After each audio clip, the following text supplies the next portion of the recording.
상속으로 인한 1세대 2주택 특례에 대해 알아보겠습니다.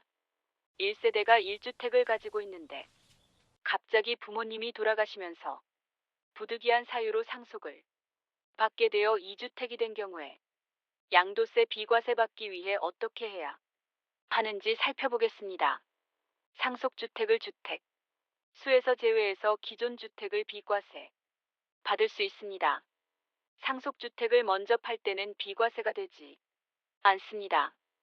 기존에 갖고 있던 집을 먼저 팔 때 상속주택을 주택 수에서 제외해 주어서 비과세 받습니다. 상속받은 주택을 먼저 매도하면 당연히 그 주택은 과세가 됩니다. 상속 개시 당시에 동일 세대인 경우에는 비과세를 해주지 않습니다. 그러나 예외 조항이 있습니다. 60세 이상의 노부모를 모시기 위해서 암 희귀성 질환은 60세 미만도 가능합니다.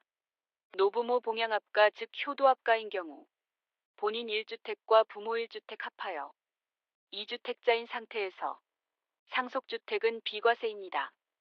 2019년 2월 12일 개정되었습니다. 상속을 받고 나서 새로 취득한 주택은 비과세를 받을 수 없습니다.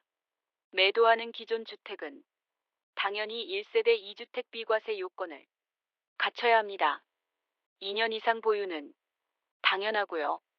조정 대상 지역에서 취득했다면 2년 거주 요건도 갖추어야 합니다.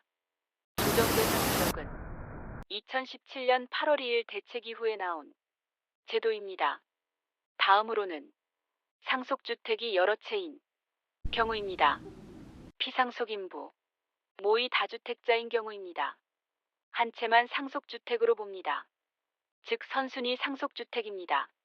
5가지 경우입니다. 피상속인이 소유한 기간이 가장 긴 주택입니다. 피상속인의 거주기간이 가장 긴 주택. 피상속인이 상속 개시 당시 거주한 주택. 기준시가가 가장 높은 주택. 상속인이 선택하는 경우입니다. 대부분 피상속인이 소유한 기간이 가장 긴 주택이 선순위 상속주택이 될 것입니다. 2020년 12월 30일 이전에 분양권을 갖고 있었는데 상속주택을 상속인이 여러 명인 경우에 공동으로 상속을 받는 경우입니다.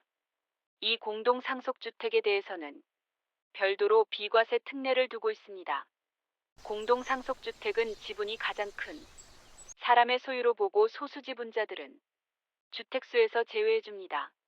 예를 들어 언니가 가장 지분이 크고 동생들은 언니보다 지분이 작다라고 하면은 언니만 주택의 소유자로 봅니다. 소수 지분 자들은 다른 주택을 사고 팔 때 상속주택을 없는 것으로 봅니다. 공동 상속주택 특례가 상속주택 특례와 가장 크게 다른 점은 상속주택 특례는 상속 개시 이전에 갖고 있던 주택만 비과세를 받을 수 있습니다. 그런데 이 공동 상속주택은 공동 상속주택의 소수 지분자가 상속을 받고 나서 새로 취득한 주택을 매도할 때도 비과세됩니다. 그래서 공동 상속주택이 상속 주택보다 훨씬 더 비과세를 받을 수 있는 여지가 넓다라고 보시면 될 것 같습니다. 공동 상속주택을 상속받았는데 모두 동일하게 받았습니다. 그럴 때는 법에서 정한 순서가 있습니다.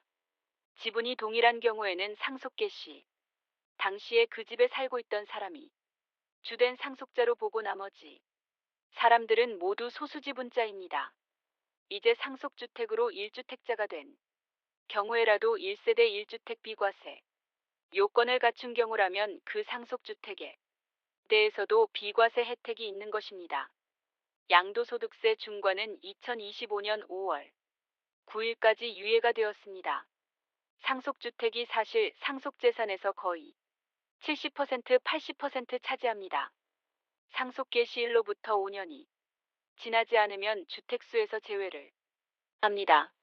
상속 지분이 가장 높은 사람 대부분 배우자가 됩니다. 우리가 일시적 1세대 2주택 상황이었는데 어쩔 수 없이 부득이하게 상속주택을 하나 더 추가되어 세 번째 주택은 없는 걸로 치고 나머지 주택 2개로 비과세 요건 따진 다음에 종전주택을 팔면 비과세 마찬가지로 가능합니다.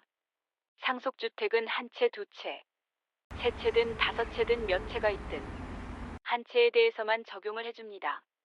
제가 세법에 대해 공부하면서 나름대로 정리하였습니다.